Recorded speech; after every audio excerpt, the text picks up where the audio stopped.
Hello student. Physics की online class में आप सभी का स्वागत है।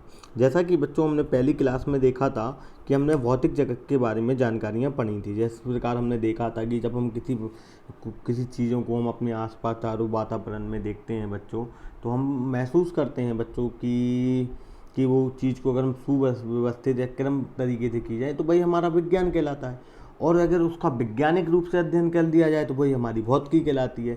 इस प्रकार से हम कई चीज़ों में, तो अब बच्चों हम आपको आज नई चीज़ की जानकारी देंगे जो बिल्कुल आपने 9th और 10th में पढ़ेंगे, केवल बेसिक हैं। पहली दूसरी 3-4 क्लासेज आपकी बेसिक रहेंगी, उसमें उससे रिलेटेड ही चैप्टर चल रहा है आपका, जिसका नाम ही है भौतिकी जगत।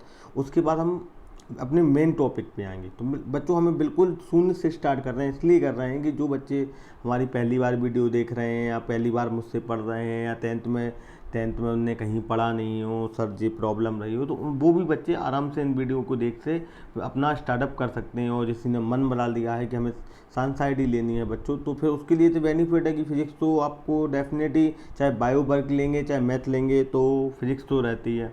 तो बच्चों आपको मालूम है कि फरवरी माह के लास्ट तक आपके पेपर कंप्लीट हो गए थे। उसके बाद बच्चों करीब करीब आप 3 महीने से फ्री बैठे हुए हैं, और करीब से करीब जुलाई तक विद्यालय बंद रहेगा। तो बच्चों आपकी पढ़ाई बाधित ना हो, इसलिए हम लोग ऑनलाइन क्लासेस लेके आए हैं, जो आप लोगों के लिए हम लोग ऑनलाइन वीडियो प्रोवाइड करा रहे हैं बच्चों। तो हम ये चाहते हैं कि उन बच्चों को भी अधिक से अधिक जोड़ें जो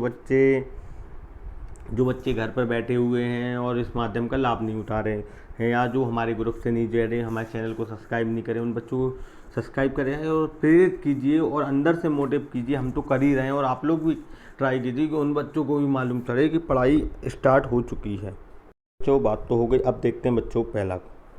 तो पहला आपका दिया हुआ है कि गैलीलियो ने खोज की थी जड़त्व के नियम की। उसके बाद आए न्यूटन को आप जानते हैं, गुरुत्व के नियम, गति के नियम। उसके बाद होती है बर्नौली की फिर होती है बच्चों, जो आप आगे पढ़ ही चुके हैं, गैसों का अणुगति सिद्धांत। रॉबर्ट बॉयल आदर्श गैस समीकरण पढ़ा था बच्चों, तो वो है रॉबर्ट ने स्टार्ट किया था। मैडम क्यूरी रेडियो एक्टिवता की खोज का अध्ययन किया था, उन्होंने क्या किया था, अध्ययन किया था। ठीक है बच्चों, एडिशन आपने पढ़ाई है, विद्युत बल्ब आपने 10th क्लास का चैप्टर ही है आपका इंग्लिश का, विद्युत बल्ब और टेलीग्राफी। अब जे आ रहे हैं भारत के, जैसे हमारे CB रमन जी, इनने क्या है, अणुओं द्वारा प्रकीर्णन का उपयोग किया था। जे HJ भाभा, इनने अंतरिक्ष किरणों पर से किया था। SN बोस क्वांटम सांख्यिकी, आपको ये सब मालूम है, केवल एक बार रिकॉल करा रहे हैं आप लोगों के लिए।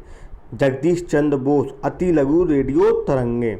JJ थॉमसन इलेक्ट्रॉनिक खोज। रदरफोर्ड परमाणुओं नाभिक की खोज। चैडविक न्यूट्रॉन की खोज।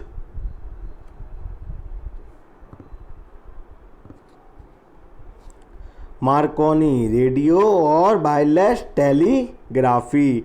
WC रोजन एक्स किरणों की खोज। हेनरी ब्रूकल रेडियो एक्टिवता की खोज। बेगर एक्स किरणों की क्रिस्टल संरचना का अध्ययन।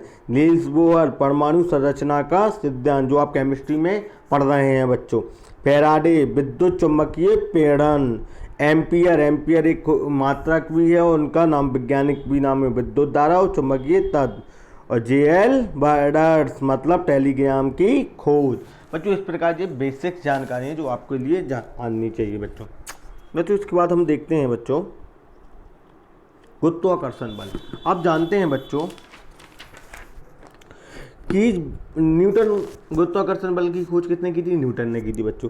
आपको मालूम है जब एक पिंड दूसरे पर आकर्षण करता है, या हम दूसरे शब्दों में बोले, किसी दो पिंडों के लगने वाला बल गुरुत्वाकर्षण के बल के अनुक्रमान गुणनफल के अनुक्रमानुपाती होता है, और बीच की दूरी के व्युत्क्रमानुपाती होता है। तो जैसा कि हम फॉर्मूले के माध्यम से जानते हैं, 9th में पढ़ा होगा, F बराबर जी क्या होता है, सार्वत्रिक नियतांक M1 into M2 upon R², ये होता है गुरुत्वाकर्षण का फॉर्मूला।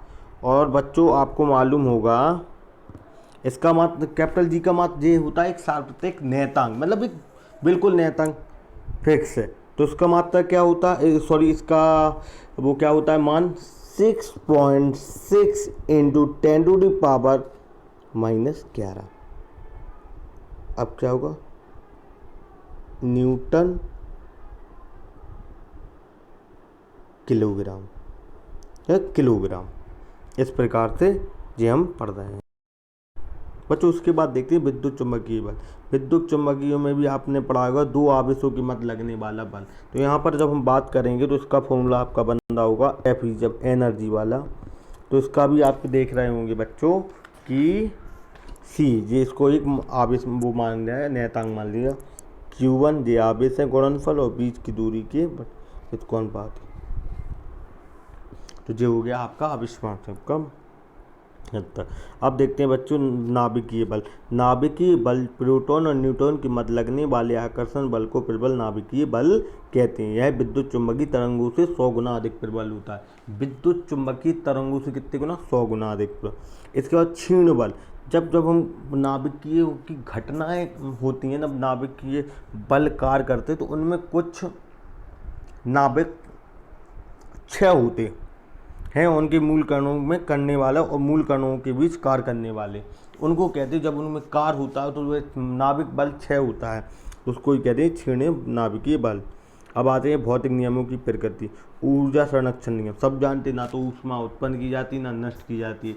इसे केवल एक माध्यम से दूसरे माध्यम तक क्या की जाती है? परिवर्तित किया जाता है या विस्थापित किया जाता है। उसके बाद देखिए रेखीय संरक्षण। इस नियम के अनुसार यदि कणों में कोई बाह्य बल ना लगे तो उसको ही कहती है रेखीय। यदि कणों के निकाय पर कोई बाह्य बल कार्य ना करे या लगे न, कार्य ना हो, रेखीय संरक्षण का नियम कहलाता। आपको याद ना रहे बाह्य बल पर कार्य ना किया। आवेश संरक्षण, इसको इन सब परिभाषाओं को आपने 9th में पढ़ा है, इसलिए केवल हम रिकॉल करा रहे हैं। एक विलगित निकाय का आवेश नियत रहता है। इस नियम के अनुसार एक विलगित निकाय का आवेश नियत रहता है। कोणीय संवेग संरक्षण, यदि किसी निकाय में कोई बाह्य बल आघूर्ण कार्य ना करे तो निकाय का संवेग क्या कहते हैं? नियत कहलाता है। ऊर्जा संरक्षण नियम E = mc² से आप जानते हैं, दो माध्यम एक दूसरे पर निर्भर करते हैं बच्चों। इसके बाद देखते हैं आप लोगों का भौतिकी और प्रौद्योगिकी में व समाज में क्या अंतर। अब बच्चों आप लोग जानते होंगे कि इसको तो आप पढ़ना है, आपको तो इसमें से पढ़ लेंगे। अब आप इसमें से मेन चीज़ जैसे टेलीग्राम और रेडियो की खोज से हमें क्या प्राप्त होता है? तत्कालीन सूचनाएं प्राप्त हो जाती हैं। और आपने टेलीफोन, फैक्स और मोबाइल के माध्यम एक माध्यम से दूसरे, मतलब कुछ ही सेकंडों में हम फैक्स यहाँ से वहाँ पर दूसरे, किस द्वारा संभव हुआ है? प्रौद्योगिकी में, टेक्नोनिकल के द्वारा ही संभव हो चुका है। कक्षा में पढ़ाई जाने वाली आपकी कंप्यूटर शिक्षा भी अब अनिवार्य कर दी। क्यों? टेक्निकल। आपने देखा होगा कि जब तो इसीलिए भौतिकी, प्रौद्योगिकी और समाज तीनों एक दूसरे से कनेक्टेड है। किस कारण? इसी टेक्नोनिकल, हमारी सोसाइटी और फिजिक्स, ये तीनों एक दूसरे से कंबाइंडेड है। अभी इस समय कोरोना वायरस चल रहा, तो एक बोला गया फिजिकल या डिस्टेंस, मतलब एक डिस्टेंस मेंटेन करके चलना। तो हम क्या है, हमारा पूरा जो हम दैनिक जीवन में जो हमारी गतिविधियां हैं वो भी पूरी फिजिक्स या भौतिकी से घिरी हुई है। इसलिए हमने इस चैप्टर का नाम ही बहुत रखा हुआ है सब लोगों ने, फिजिकल वर्ड, वो इसीलिए रखा हुआ है बच्चों।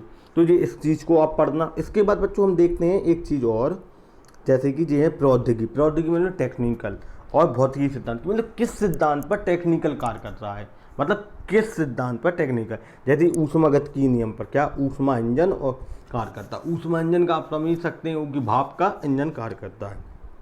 विद्युत चुम्बकीय प्रेरण विद्युत जनित, मतलब विद्युत जनरेटर हो गया, ये ऊष्मा प्रेरण पे आधारित। मतलब अगर ये भौतिकी ना होता तो ये संभव आज ना होता। हमारे कहने का मतलब ये है। अब होता है जल विद्युत शक्ति। आपने देखा होगा विद्युत का निर्माण होगा, किस प्रकार होता है? यांत्रिक ऊर्जा को विद्युत रूप में रूपांतरित करते हैं, बस यांत्रिक ऊर्जा को विद्युत ऊर्जा। तो अगर ये ना होता, सीधी बात, भौतिकी ना होती, तो ये टेक्निकल हमारे या टेक्नोलॉजी मेरे पास ना होती। रॉकेट ऊष्मागतिकी के नियम पर, वायुयान बर्नौली प्रमेय, नाभिकीय रिएक्टर नाभिकीय विखंडन पर, विद्युत सेल विद्युत प्रकाश विद्युत प्रभाव, रेडियो टेलीविज़न रिमोट तरंगों के द्वारा, सोनार ये होता है आपका ध्वनि पर, रेडार रेडियो तरंगों का परावर्तन, लेसर उद्दीपक अनुसरण द्वारा प्रकाश का, इलेक्ट्रॉन सूक्ष्म गति, इलेक्ट्रॉन तरंग प्रकृति, कंप्यूटर अंक की इलेक्ट्रॉनिक, मतलब बहुत ज़्यादा गणना को एक कैलकुलेशन को करना। इस प्रकार बच्चों इस चैप्टर में हम पूरा ये पढ़ रहे हैं केवल आप लोगों के लिए कि किसने काय की खोज की, किस प्रकार समाज, टेक्निक, सोसाइटी हमारी और भौतिक और प्रौद्योगिकी तीनों कनेक्टेड हैं। इस प्रकार हमने आज ऑडियो वाली आपकी वीडियो के माध्यम से जल्दी पहुंचाई है। इसके बाद हम तीसरी क्लास लेकर आएंगे आपके लिए कल। जब तक इस वीडियो को अच्छे से देखें बच्चों, और उन बच्चों तक भी पहुंचाएं जो अभी तक हमारे चैनल को सब्सक्राइब नहीं किए। ओके बच्चों, बाय।